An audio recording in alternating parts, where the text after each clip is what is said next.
This lecture covers the period 1824 to 1861, the outbreak of the Civil War. As we mentioned, the Missouri Compromise had put aside the expansion of slavery for a time. But as the country spread westward, the issue of states being free or slave had to be addressed. The national government was at the forefront of the debate, and the move to eliminate slavery was gathering steam, with abolitionism taking root, particularly in the north of the country. As decisions by the national government favored the North, the South fell back on the states' rights position, as outlined in the Virginia and Kentucky resolutions. The first president to confront the growing chasm between the states' rights position and the federal government was Andrew Jackson. He was a self-made man from the backwoods of Tennessee and came to national fame by winning the Battle of New Orleans against the British. His nickname was Old Hickory.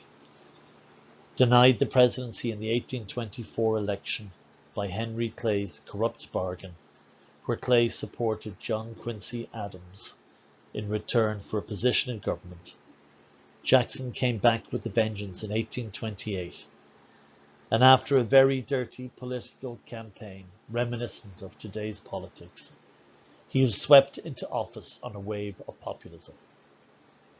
On inauguration night, his friends came to Washington from the backwoods and wrecked the White House, getting drunk and sick in the corners and generally wrecking the place. His critics called it the rule of King mob, but Jackson revelled in the fact he was not of the political establishment.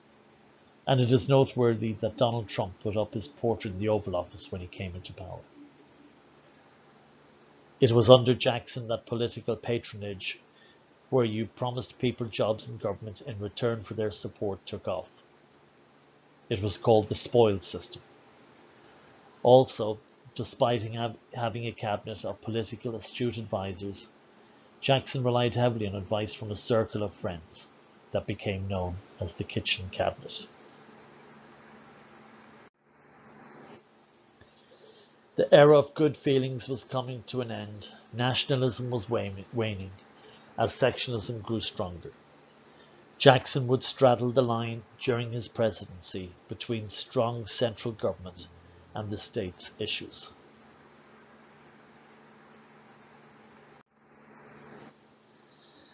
Leading the way in his defense of the Union was the fight over the tariff, which favored the North. Even though equally represented in the Senate, the South hatched a plan that they thought would defeat the tariff, but it backfired massively and the tariff was introduced. The charge against the tariff was led by South Carolina, and after the 1828 tariff was passed, they put out the exposition and protest, which echoed the Virginia and Kentucky resolutions, that they could nullify laws of the federal government. When an even bigger tariff was imposed in 1832, what South Carolina called the Tariff of Abominations, the nullification crisis erupted, where not only did South Carolina threaten to nullify the law, they also threatened to leave the Union or secede. Jackson promised to bring the National Army down on them and hang the leaders from the nearest tree if they undertook this option. South Carolina backed down, but this was a harbinger of what was to come. He came down on the side of Daniel Webster, a centralist, in his debate with the states' writer Robert Hayne. At a dinner honoring Jefferson, Jackson proclaimed, "Our Union, it must be preserved." On other issues, Jackson backed the states' rights position. He vetoed a bill that would have built a federal road, saying that this was a reserved power. When Chief Justice John Marshall ruled in favor of the Indians in Worcester versus Georgia in 1832, Jackson ignored the ruling and forced the Cherokees and other tribes west of the Mississippi. Many died in this forcible removal, and in Indian lore it is called the Trail of Tears. Earlier in his career, Jackson had lost money to banks and ended up penniless. He felt banks were not to be trusted and favoured Northerners, and he had developed an abiding hatred of the president of the National Bank, Nicholas Biddle, whom he felt represented the rich. Most importantly, Jackson felt that the government had no right to establish a bank, and in this instance, he followed a strict interpretation of the Constitution. He pulled all the government money out of the bank, and the bank died. Because Jackson's critics likened him to a king ruling as he saw fit, a political party named after the anti-royalists in England, the Whigs, was founded. The Whigs drew support from both North and South, but in the years leading up to the Civil War, political parties would be based upon regional lines. We are now tracking the route to the Civil War, and we'll examine the factors that led to the outbreak of hostilities. By 1861, the country was hopelessly divided. The North saw slavery as morally wrong and wanted to abolish it, but its industrial manufacturing base also saw the need to crush the states' rights argument and strengthen the national government. The South saw their way of life threatened and viewed the Constitution as favouring the North, which had created a Frankenstein's monster out of implied power. They argued, as we created the Constitution, so we can also end it. Under the guise of ending or defending slavery, the Civil War would be fought. The backdrop to the pro or anti-slavery conflict was westward expansion. The frontier, the dividing line between settled and unsettled America, was extending westward. William Turner wrote of the qualities of individualism and democracy in his Turner thesis. These qualities were at the forefront of frontier life. Men, women, and children all struggled to survive, and this brought about greater equality and democracy. As we can see here, the Wyoming Territory gave women the right to vote in 1869. Wyoming didn't become a state until 1890. New York in the East did not give women the right to vote until 1917. And of course, the Indians got pushed further and further west until there was no more room. Then they were shunted on to reservations. When James K. Polk became president, he adopted a phrase written in a newspaper, Manifest Destiny. This argued that America was destined to extend from ocean to ocean, Atlantic Ocean to Pacific Ocean. Already American settlers were flooding into Texas, which brought them into conflict with Mexican interests. A massacre by Mexico at the Alamo in 1836 brought American might down on Mexico and Mexican control, and Texas was annexed. Mexican control over the southwest part of the continent was broken by the Mexican War, 1846 to 1848. Nevada, California, New Mexico, all at one time belonged to Mexico. Nowadays they belong to the United States.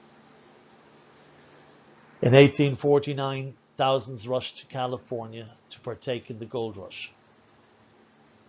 Gold was discovered outside San Francisco, and with the massive influx of prospectors, a republic was declared, and California quickly became a state in 1850. North of California, the Oregon Territory clashed with British interests. The Webster-Ashburton Treaty had established the border between Canada and the United States at 49 degrees parallel. Some Democrats demanded the line go north to 54 degrees and 50 minutes, or they would go to war with Britain. Fortunately, cooler heads prevailed, and the 49th parallel was extended to the Pacific. These are all examples of the American march west under Manifest Destiny. The extension of slavery westward was the spark that ignited the states' rights' strong central government argument into open battle. Slavery impacted America socially, economically, and most important, politically in antebellum America. We will now examine its impact. Socially, the impact of slavery had been felt since 1619, when the first slaves were brought to America. By the American Revolution in the 1770s, the Enlightenment ideals of the equality of man were taking root. The Northwest Ordinance of the Articles of Confederation prohibited slavery in that part of the country, in the Northwest Territory. In 1775, the first anti-slavery movement had been formed by the Quakers. The Constitution would end the slave trade after 1808. The movement to get rid of slavery, abolitionism, would result in new publications like Benjamin Lundy's Genius of Universal Emancipation, which argued for gradual emancipation. However, when Great Britain freed the slaves in its empire in 1833, the abolitionist movement in the north of America became more radical. Frederick Douglass's narrative on his life as a slave is a brutal account of slavery in Southern America and did much to turn popular opinion against slavery. William Lloyd Garrison's The Liberator was a fiery publication that called for an immediate end to slavery.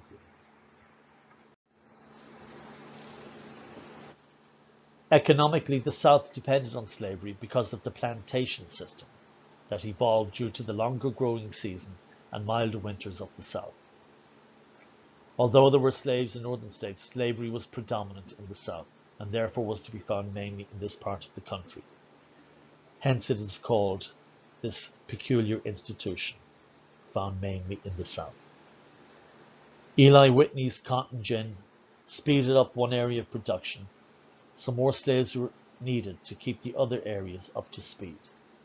Society was built around this economic system with 5 layers. The planter class, who ruled politics in the south of the country and controlled most of the slaves. The second class of typical white farmers who had 2 to 8 slaves. The third class were poor white trash, poor whites that worked on farms. The fourth class were free blacks that were found mainly in towns and cities, and the lowest class was the slave class. The password today is rainbow. I repeat, the password today is rainbow.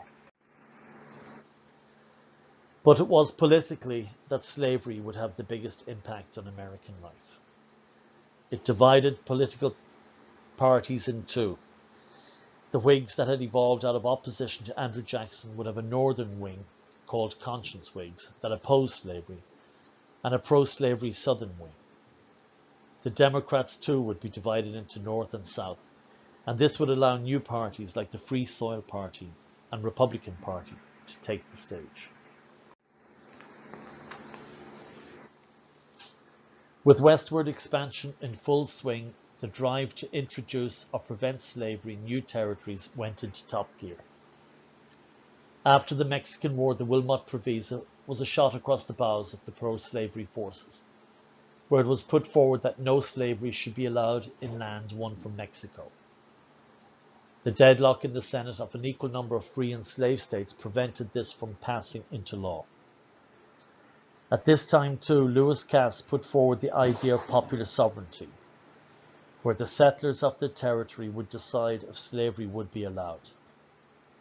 John C. Calhoun, the states' rights advocate from South Carolina, argued that slaves were property and as such were protected under the property rights in the Constitution. Another idea was to extend the Missouri Compromise line 36 degrees 30 to the Pacific Ocean. In 1850, the balance in the Senate between the free slaves and the free states and the slave states would be upset when California applied to join as a state. Free states would outnumber slave states 16 to 15, so another compromise had to be reached. The Compromise of 1850 stated that California would enter as a free state. New Mexico and Utah, popular sovereignty would decide whether or not slavery would be allowed in those territories. The slave trade was to end in Washington, D.C., but not slavery itself, and a stronger fugitive slave laws were to be enacted in northern states, where captured slaves would be sent back to southern states. However, it was becoming increasingly difficult for the status quo to be upheld as the country grew more divisive. And sure enough, the Compromise of 1850 did not survive. Personal liberty laws passed by northern states protected runaway slaves, and the Underground Railroad, Harriet Tubman's foundation, helped them to flee southern states. The publication of Uncle Tom's Cabin by Harriet Beecher Stowe was an emotional and harrowing book on slave life in the South, and it did much to stoke anti-slavery sentiment in the North. Finally, the Ostend Manifesto. The North saw an attempt to expand slavery into other territories acquired by the United States. More problems arose when the Kansas-Nebraska Territory applied for statehood. It was agreed that the issues of slavery would be decided by popular sovereignty, even though it was above the 36 degrees 30 line in the Louisiana Purchase. The North was outraged, and their worst fears were realized when on election day, 5,000 pro-slavery settlers crossed over from Missouri to vote. They were called Border Ruffians. The Kansas-Nebraska Act was passed, and in its final form consisted of a repeal of the Missouri Compromise.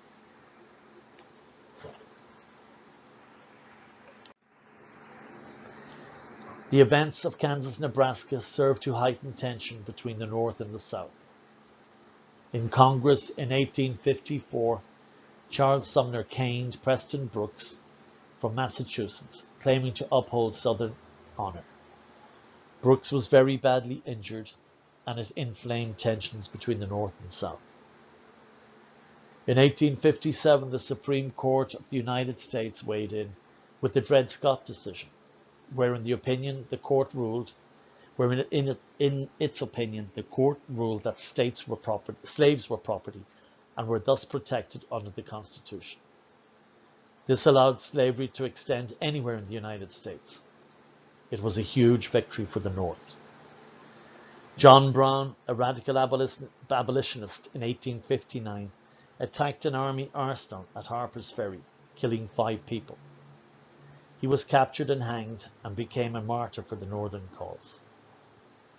By 1860, the country was divided, and the newly founded Republican Party put forward Abraham Lincoln as their candidate.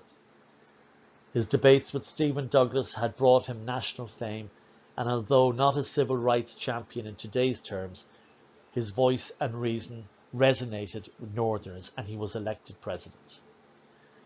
This was the last straw for the Southerners, and 7 states seceded, that is, they left the Union. In 1861, the Civil War broke out. Please do the following questions in the relevant spot in your Google Classroom. Pause the video if you need more time to read them. Thank you.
This concludes our lecture for today.